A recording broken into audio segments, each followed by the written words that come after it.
van Kitskensberg heeft een prachtige speeltuin met tientallen toestellen. Veel groen en ruimte en de toegang is ook betaalbaar ook.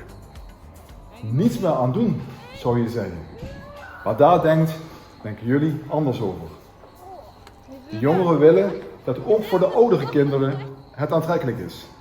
Dan hangen ze niet meer klierend in de week. Dus moet er een supertrampoline komen. Trampolinespringen is hip en gezond en houdt de jeugd van de straat. Omdat de kinderen van Kitskensberg zelf zo goed hebben nagedacht over gezondheid en goed gedrag in de wijk, krijgt Springjongeren Gezond 20.000 euro.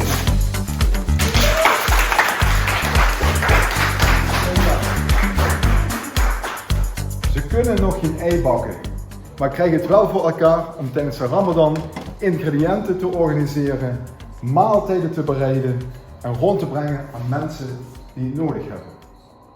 Vanuit de normen en waarden van de Ramadan, maar ook gericht op niet-islamieten.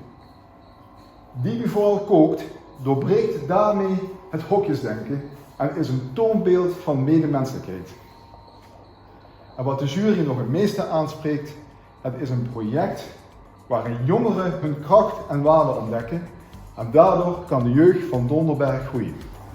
En de hoofdprijs van onze buurt gaat naar Dili for All. Jullie krijgen van onze buurt 40.000 euro. Proficiat.